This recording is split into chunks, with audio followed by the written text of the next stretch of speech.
The cold bite of the northern wind sank deep into my bones as I trudged along the snow-covered path. Though my body was weak from hunger, and my lips cracked open, exposing the soft red flesh to the elements, I continued ever onward, for I was so very close to my destination. And as the colossal monolith ahead of me stood waiting, dark and silent as a shadow, I could not help but to think back to how I was set on this course of action. In years past, I had been a professor at a prestigious university that shall remain nameless, and had developed quite a reputation for being an expert in the sciences. By all accounts, I was considered a genius, and though I'm not proud of it, I had let these opinions go to my head. So above the common rabble was I, that I had never considered that I would ever meet my equal. Until he showed up. His name was Arthur Wellington, a young man from an old family, born into privilege and gifted with an extraordinary intellect. Great things were expected from him. Many believed that he was destined to be a great man, to stand with, if not above, the likes of Newton and Einstein. And needless to say, I hated him from the start.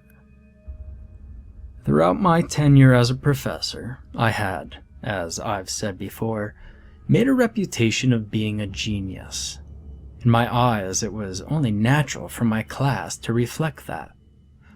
My class had a 90% dropout rate. I had designed it that way. Through my eyes, nobody except the best deserved degrees and all the benefits that came with them. Crying couldn't get you through my class. Money couldn't get you through my class. Only pure intellect and the will to use it could allow you to pass. Some would say that it was needlessly cruel to make it so difficult. Nonsense. I was simply weeding out the weak from the strong. So, imagine my surprise when Arthur simply breezed through my class. Every test, essay, pop quiz, of which there were many of, was nothing more than child's play for him. In the past, I've encountered gifted individuals, men and women who became leaders in their field, and without fail, every single one of them would say the same thing. No challenge compared to that of trying to pass my class. Except for Arthur Wellington.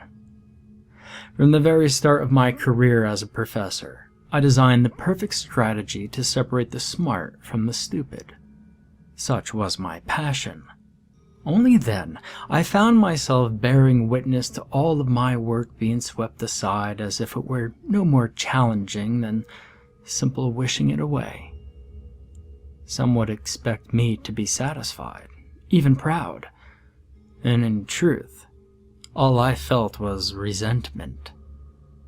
My hatred for the boy wrapped around me like a heavy chain, keeping me steady in my new purpose: to destroy Arthur Wellington. It was all really quite simple. My plan to stump the so-called prodigy. I would give him an impossible task, an equation that no man, including myself, could possibly solve. The Yang-Mills existence and mass gap equation. I had spent years puzzling over that particular equation. Like the rest of the world, I've not once made any headway. It was perfect. Finally, I would stump that little arrogant fop. When I had changed the final exam to that equation, the class looked visibly worried, all except for Arthur. He was composed as ever. He looked to the equation on the board, then to me and simply asked, "Is that all?" The cheek! No matter, I thought, still confident of my victory. He would never solve this equation. No one can. I dismissed the class and gave them until the following day to solve the equation. For the first time since Arthur entered my life, I wore a smile on my face. It was not to last.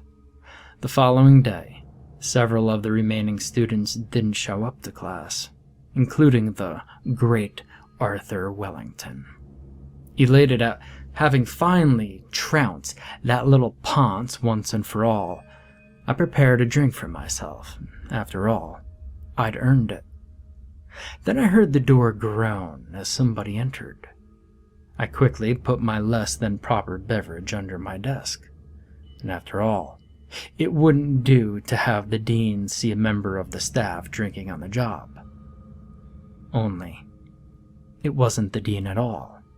It was Arthur. He walked in, casually as humanly possible. In his hand was a small envelope. Without a word, he approached me and laid it on the desk. Then, just as casually, he turned and walked away. Just as he reached the door, he stopped and said, "Enjoy your drink, sir." And just like that, he was gone. I looked from the door to the envelope on my desk, and with no small measure of anxiety, I pulled out my letter opener, cut it open, and dumped its contents on my desk. A rather small piece of paper fluttered out of the envelope. It landed on my desk as a leaf would on the ground, with no sound. I failed to stifle a groan. No, I thought, it's not true. I took hold of the paper. It couldn't be. And slowly, ever so slowly, I turned it over in my hands.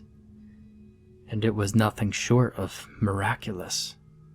As I sat there, head in hands, staring at the small piece of paper that redefined mathematics in its entirety, I could not help but feel a deep sense of despair take root within my very being. I was beaten, in every sense of the word.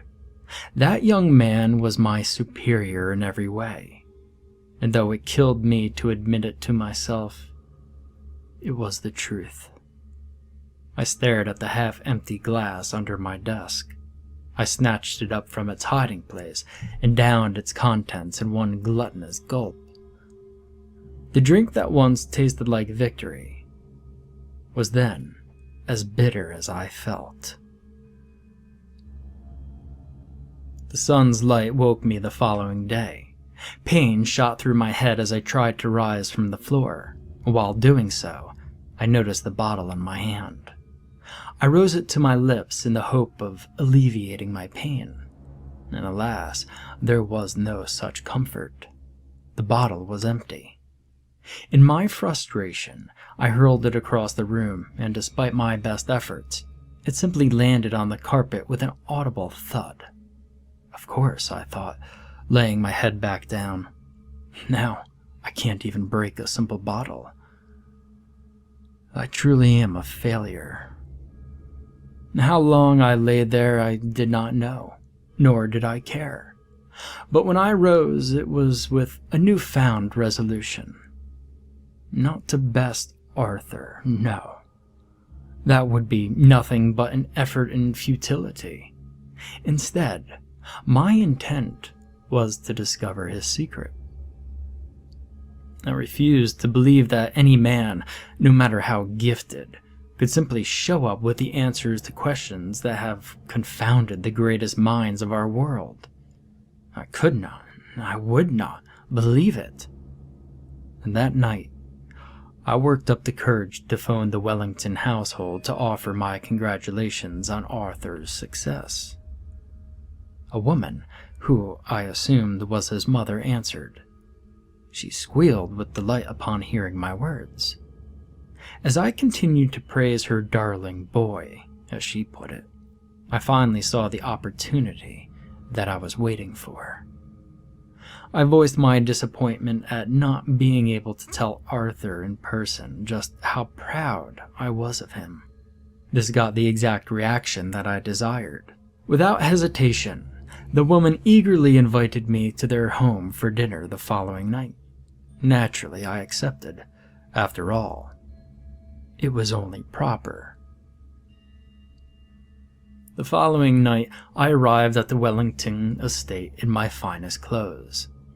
And what I saw was marvelous, breathtaking. A garden with bushes cut and trimmed into all manner and shapes and sizes. I saw trees with petals in place of leaves. I saw a man-made pond filled with koi fish. Their scales shined in the illumination of the full moon. And the house, it was beyond breathtaking. It was simply awesome. Something more akin to that of a palace than a manor. As I gazed at the sight of this magnificent home, I could not help but be in awe of its sheer brilliance. I approached the door, and before I managed to knock, it opened. I was greeted to the smiling face of an older woman. She ushered me in with an expression of pure enthusiasm. And once inside, I could not help but gasp in astonishment. The decor was elegant beyond compare. The walls held a pattern of such unique elegance that I could scarcely believe my eyes. And on them were several portraits. Portraits of men, women, children, and of entire families. And that was only the beginning. Everything from the rugs that decorated the floor to the furniture placed so meticulously about the rooms as to create the most aesthetically pleasing sight possible served to further cement the notion of my inadequacy. I felt something in my chest I've never experienced before that day. Envy. The kind of envy known only to people of the lower class. Even though I was considered a success in every way imaginable, nothing could compare to that. That inherent nobility. I felt a gentle tug on my sleeve. It was a woman in the guise of a maid. With a gentle smile, she bade me to the dining room. She was a pretty young thing who couldn't be older than 20. I was curious as how to such a young woman would come to find herself employed in such a manner. But such thoughts were quickly swept away when I entered the dining room. As expected, the dining room was no exception to the near-obsessive dedication to the elegance that filled the rest of the home. Doing my best to hide my amazement, I took the seat that their servant had laid out for me. After taking my seat, we were soon joined by the rest of the Wellington family, which consisted of Mr. James Wellington and Arthur himself. Forcing a smile on my face, I greeted the two men as warmly as I would a brother and son. We took our respective seats and waited for the food to be served. Not knowing what to say to one another, we sat in silence. "You have a very lovely home, Mrs. Wellington," I said, attempting to break the tension. "Oh, yes," she replied enthusiastically, clearly happy to have something to converse about. "It's been in the family for generations, hasn't it, James?" Was the old man's reply as he gave a brief nod of the head. "We don't entertain that many guests these days, I'm afraid. So imagine my surprise when we got your call." "Well, it's not very often that I get a student of such talent," I said, glancing at Arthur, who seemed completely disinterested in the whole affair. Can't say that I wasn't in the same mood myself. Nevertheless, I had gone to that place on a mission, and I would see it through. "Oh, yes, of course," said she, looking at her child with pure pride in her eyes, a look that her husband also held upon his face. "Mother, please," Arthur interjected while displaying a clear sense of discomfort at the attention. So, I thought smugly, he's human after all. I must admit that it gave me quite a bit of satisfaction to finally see that arrogant little worm squirm. "Oh, hush," his mother replied with a wave of the hand. "It's not every day that I get to show off my darling boy." Arthur, clearly growing more irritated, locked his jaw and stared at his utensils. As the room began to grow quieter, I finally found the opportunity I was looking for. "Pardon me, Mrs. Wellington," I began, placing a hand upon my head, feigning pain. "I'm so sorry for this, but would you be so kind to tell me where your lavatory is?" "Oh, are you not well?" she asked, visibly concerned. Yes, nothing a good splash of water can't fix." "Well, if that's all it is," she said, still mildly concerned, "just go down the hall. It'll be the last door on the right." "Thank you very much," I said as I hurried out the dining room. Excellent, I thought as I wandered down the hall. Now I had my chance. Obviously, I had absolutely no intention of washing my face. No, I merely needed an excuse to get the lay of the land, as it were, to explore this over-extravagant monstrosity and finally find the truth. But the place was practically a labyrinth, and before I knew it, I was lost. While failing at trying to navigate through the maze of hallways that was the Wellington Manor, I happened across the room that had its door unlocked. Unlike all the rest, it was not just some bedroom or broom closet. No. What greeted me upon opening this door was something I did not expect. A gallery. The walls were painted a shade of white so bright they almost seemed to radiate light. On the walls, I saw large ceramic playing cards. They were made with such meticulous care that at first glance, I thought them really made out of cardboard. It was only after touching them, feeling that cold, smooth texture under my fingertips, that I realized the truth. They were placed in a perfect row, dead center of their walls, dividing the room from top to bottom, all 52 of them. Everywhere else about the room was filled with all manner of art. I saw statues, paintings, photographs, clay sculptures, each piece unique, each piece created with such passion and intensity that each and every single one of them spoke to me and evoked emotions that threatened to bring me to my knees. One in particular caught my attention.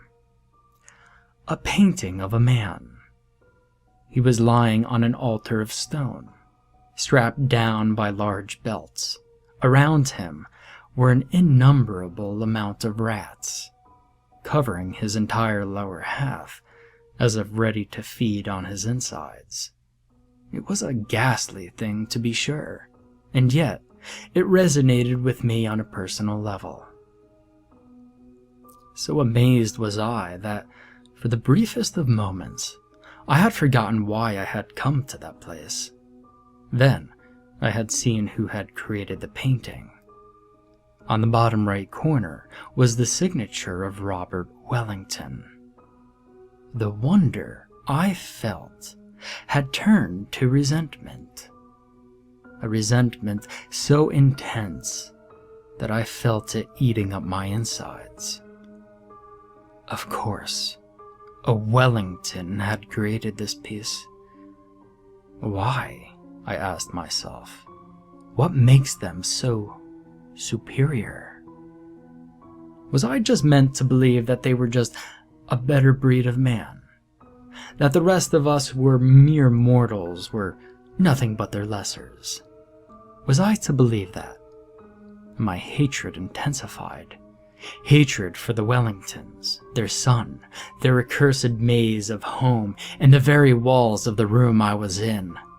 And in my anger, I struck the wall in front of me with all the strength that I could muster. To my surprise, the wall caved in, and I tumbled after it. Instinctively, I put my hands outwards to cushion my fall. When I landed, it wasn't wood and plaster that I felt under my hands. It was carpet, or more accurately, a rug. I looked up and saw that I was, in fact, in another room. The wall hadn't caved in. It opened. I looked behind me and saw the white front of the door to this hidden chamber. I stood up and surveyed this newly discovered area, and to my surprise, the room was in fact a library. No, that's not right. Not a library, but rather an archive. An archive that was positively massive in scope. Bookshelves that rose to the ceiling were tightly packed side by side from one another. Each and every single one of them was filled to their capacity. But not just with books. No. They were filled with all manner of items. I saw books, tomes, and even scrolls that had to be centuries old, if not older. I wandered about the archive, and the sheer scope of it was nearly beyond belief. As I did so, I approached the random shelf and on a whim plucked one of the tomes from the resting place and proceeded to open it. It was beyond belief. There are no words in any language on earth that can describe what was in that book. Simply put, it held answers. Answers to questions that have plagued humanity for generations. Answers that cannot be explained to those who don't already know what they are. The tome fell from my hands, and before it hit the floor, another book was in them. If heaven was real, I was there. Page after page, book after book, scroll after scroll. I poured through as much as I possibly could, completely oblivious to the rest of the world around me. So you can imagine my surprise when I heard a gasp of shock. I turned and was greeted by the sight of the young maid standing in the doorway. Needless to say, she was surprised to see me in an area of the manor that up to that point was completely unknown to her. While she stood there, frozen in complete surprise, the only thought that came to mind was that I couldn't allow that girl to inform the Wellingtons of my location. The archive was large to be sure, but before the girl had shown up, I had found traces of plans to expand it, including the tools that would have been used in the construction. Tools like the hammer that was on the shelf to my left. I grabbed it and rushed her, hammer raised high above my head. She was so surprised that she almost didn't react at all.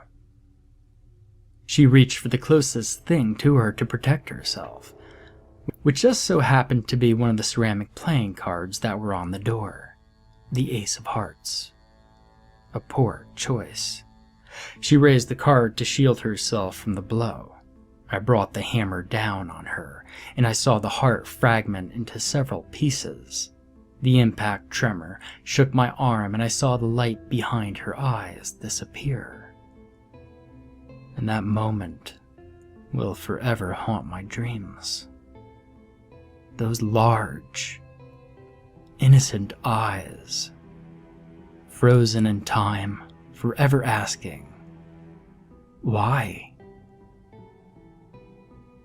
If I said that my actions had no effect on me, I'd be lying.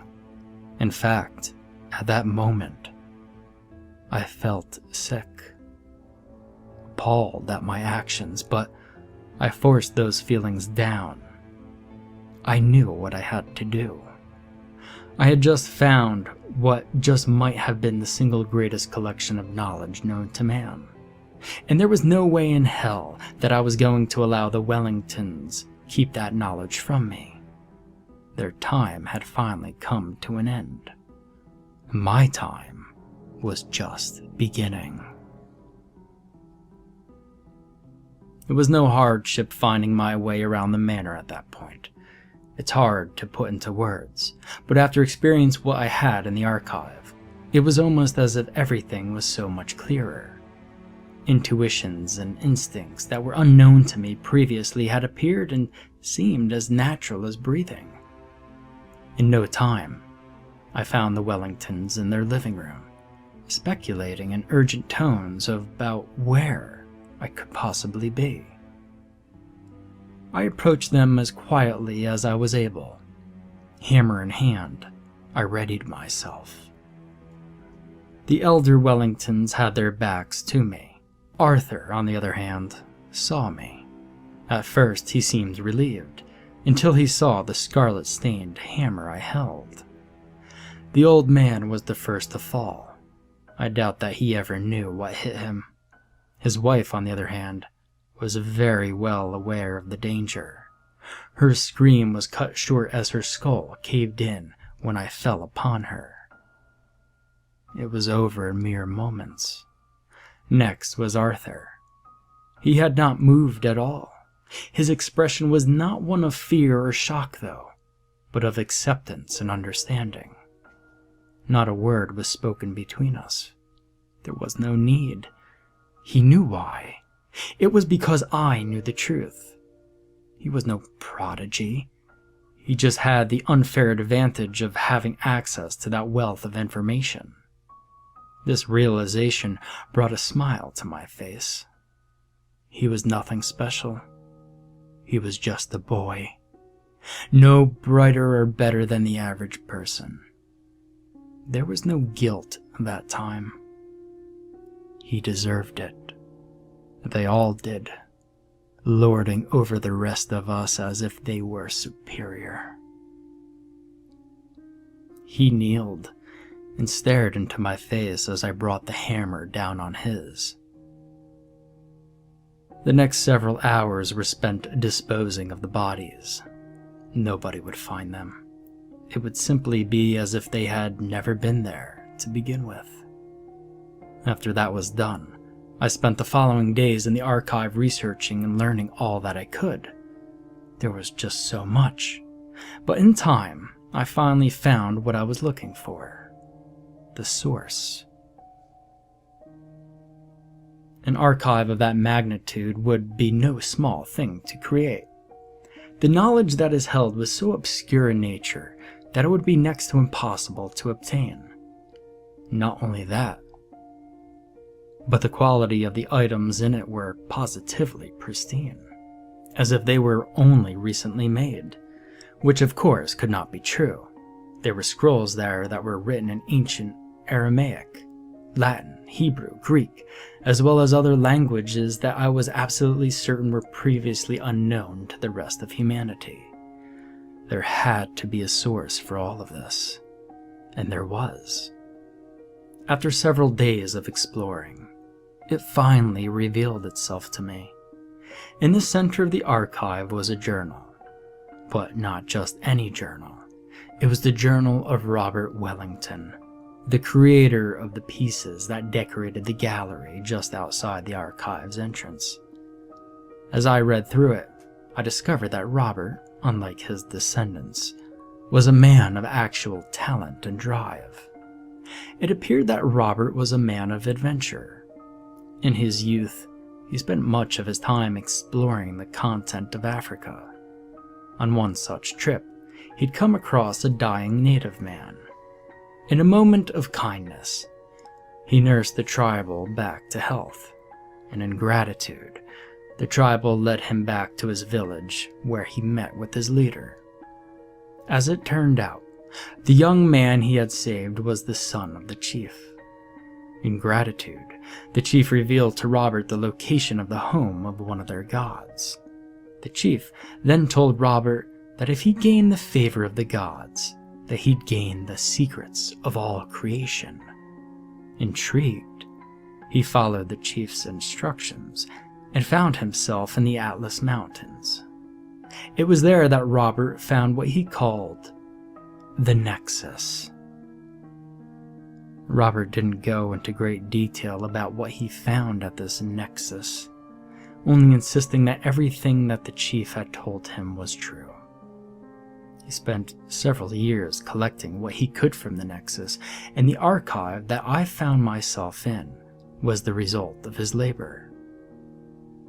It was decided I would find this Nexus. I would find it and discover all there was to know of this world. This I swore.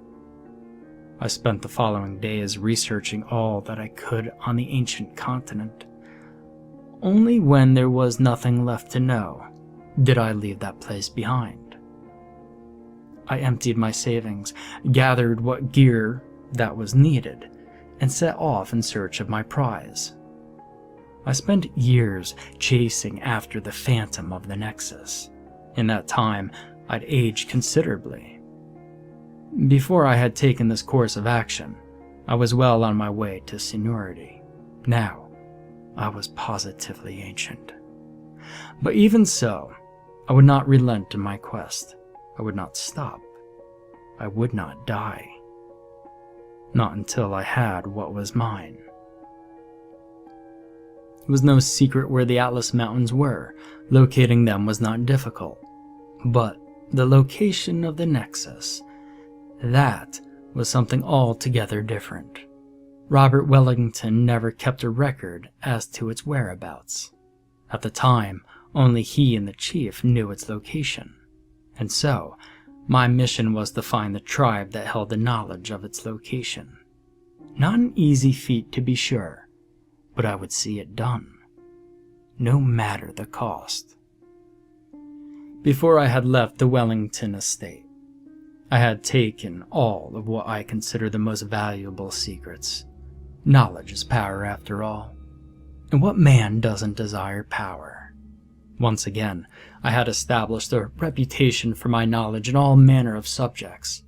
In time, I had gained the moniker of the Dark Scholar.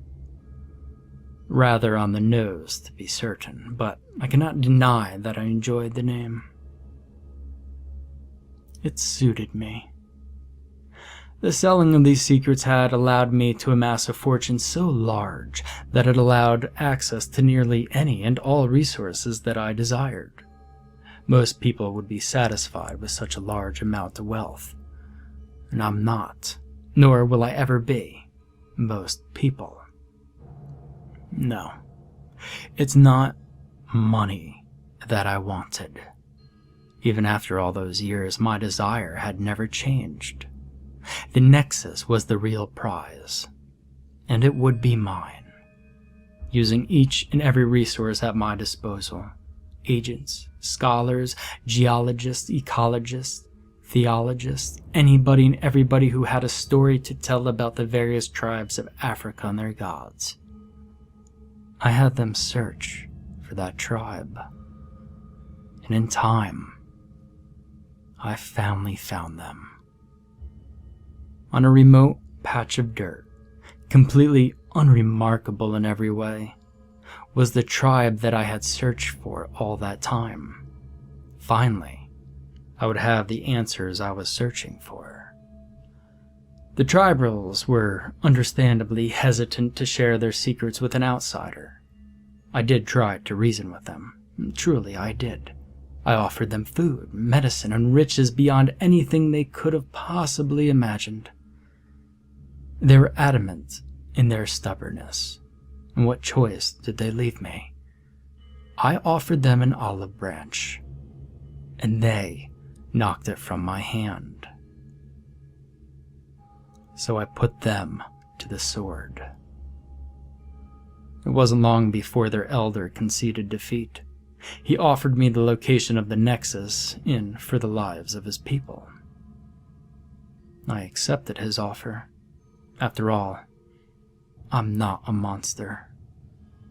And at last, after all those years of searching, I had the location of the Nexus. I readied my gear for the trek into the mountains. I had been prepared for that moment for quite some time. I made my way alone to those ancient mountains. Purpose filled my chest.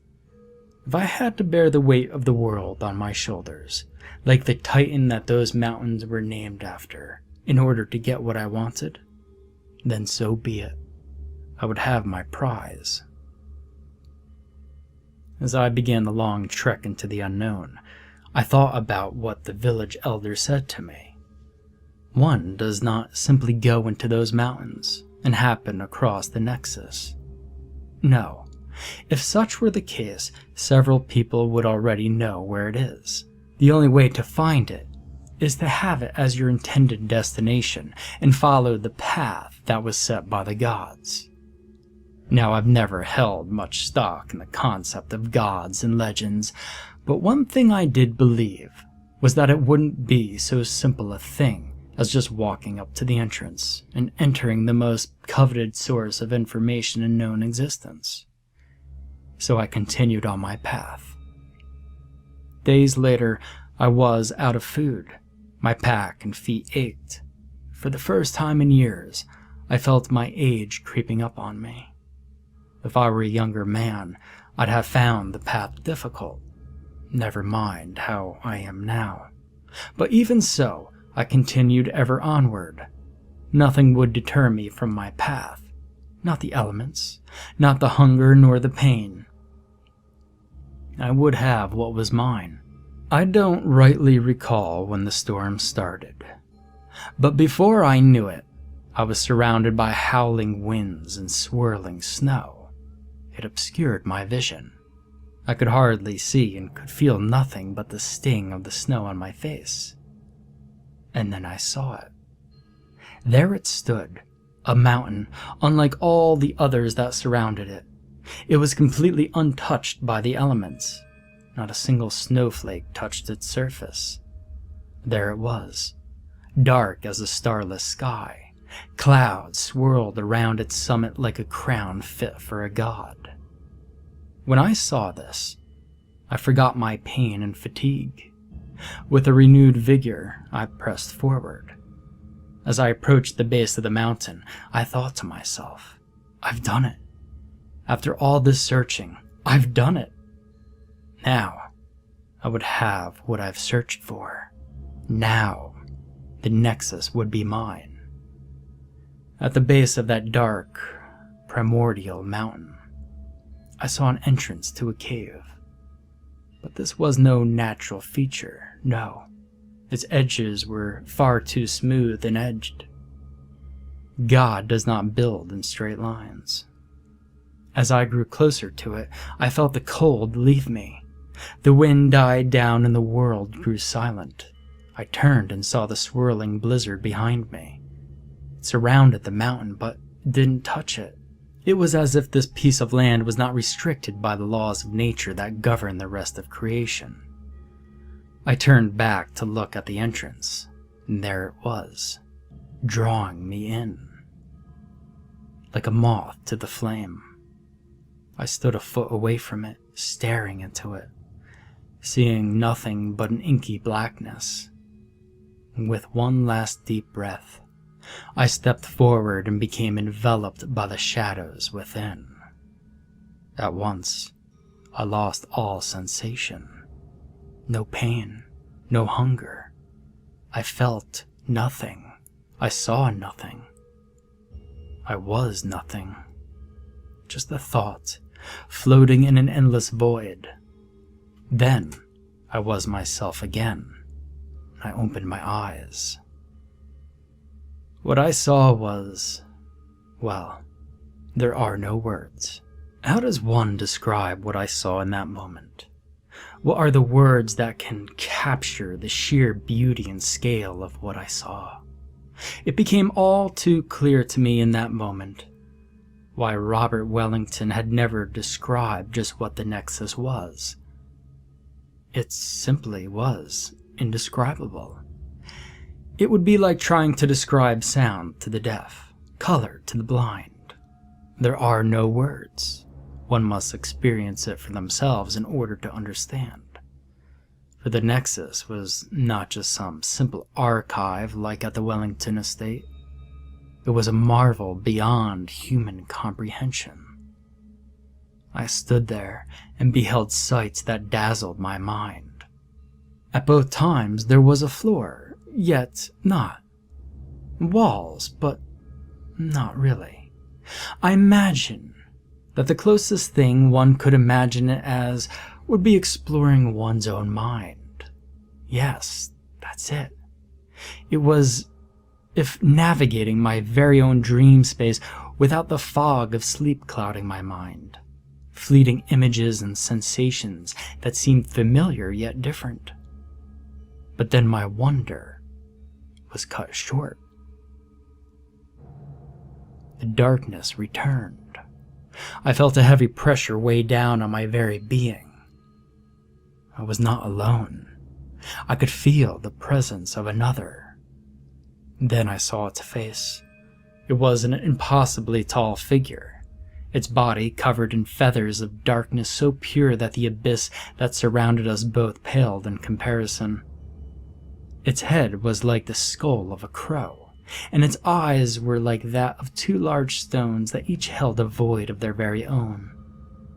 It loomed over me, staring straight into my eyes. And then it spoke. "Who are you?" it asked in a voice that entered straight into my mind. It was neither male or female, human or beast. It was something altogether unique unto itself. I told the creature my name and my purpose. And the creature remained silent. I sensed that it wished to know more. So I told it my story, about my life as a professor, my discovery of the archive at the Wellington estate, and the path that led me here. And after it heard my tale, it spoke again. "Long have I waited for one such as you. Not since Robert Wellington have I had a guest in my home. I welcome you." I blinked and found myself on solid ground for the first time since I entered that place. I looked around and saw that I was back at the archive. At least, I thought I was. But then I realized that it was different from how I remembered it. The ceiling was so far up that I was unable to see it at all, and the shelves rose with it. The aisles were also impossibly long, stretching out as far as the eye could see. I turned to the creature and it spoke again. "I've given this place a form your mind can comprehend," it said. I nodded in reply and noticed another key difference, the inclusion of windows. I approached one of them and saw the outside world. But it was not one that I could recognize. It was a desolate place. Ash fell from the sky, covering the ground with its embrace. In the distance was a lone figure, walking among the shattered landscape that was its world. It had the appearance of a man, but where flesh and bone belonged was instead replaced with steel and gears. I stepped back and looked through another and saw two vessels in the void of space. There they were, suspended in ether, locked together by a metallic bridge of sorts. I could make out the name of the larger of the two. The ESS Harbinger. I stepped back and looked all about me. These windows were but a few of the innumerable amount that covered the wall, and through them I saw all manner of things. I saw an island floating on a mass of clouds. I saw a city at night with a lone figure flying through the sky, as though weightless with a small light chasing after it, and so much more. I turned back towards the creature which hadn't moved an inch. "Just what is this place?" I asked, unable to contain my wonder. As you know, Robert Wellington had called this place the Nexus, an apt name if ever there was one, for this place is between all others. "And these?" I asked, gesturing to the windows behind me. Windows. Windows to what is, was, will be, and could be. Though I didn't fully understand what was being said to me, I simply nodded. Besides, I was forgetting my purpose for finding this place. "But you didn't come here for sightseeing," the creature said in a voice that wasn't a voice. "No." "Well," it said, "you've more than proven yourself worthy of having access to my collection." It gestured to the massive archive that surrounded us. Then it asked me a question. "What do you wish to know?" The question the creature asked was simple, yet held so much weight to it. In truth, it was a question that had plagued me long before I had begun my quest for the Nexus. What did I wish to learn? I had asked myself that question my whole life, and every time I did, my answer was always the same. I looked up into the creature's black eyes and said a single word. "Everything." The creature's eyes flashed red as if amused with my answer. It said nothing in reply, but the next time I blinked, I saw that we were in another area of the archive. The creature extended its black hand outward and with a sweeping motion revealed the door behind it. I approached the door and rested my hand on its handle. Just before I opened it, I turned and asked the creature what was on the other side. "Everything," it answered. Like before, I took a deep breath and passed through. There were no shadows to swallow me up this time, though. No. What I experienced then was light. A warm light, bright beyond all measure, but not painful in any way. This light was comforting, soothing in its way. I imagine that it's similar to the experience of being in the womb. Then, the light faded. I woke up on a patch of grass that was softer than anything I've ever laid on before. Confused, I rose from my resting place. I looked around, taking in my surroundings. It appeared that I was in the middle of a grove. But this was no ordinary grove. No, this was a place altogether different from any on Earth. Everything about this place held a level of beauty that even the most talented of painters could not hope to capture if given a century to do so. Everything from the flowers on the ground to the clouds in the sky was so much more vibrant. The very air seemed so much clearer and filled me with such energy that it seemed to allow me to capture my youth again, if only for a moment. I looked around for the creature, but it was nowhere to be seen. But then, something else caught my eye. There, in the center of the grove, was a tree, massive in size. On its branches was a fruit unknown to me. It was unlike anything I've ever seen. Without thinking, I plucked it from the tree. It was a strange thing. As I held it, I felt a familiar sensation. A heavy air weighed down on me just like when I met the creature for the first time. Then it hit me. Where I was. It couldn't be, I thought to myself. As I've said before, I've never put much stock in gods and legends. But as I stood there, holding a literal fruit of knowledge, I could no longer deny the truth. There I stood, fruit in hand, facing a choice that ancient man once faced.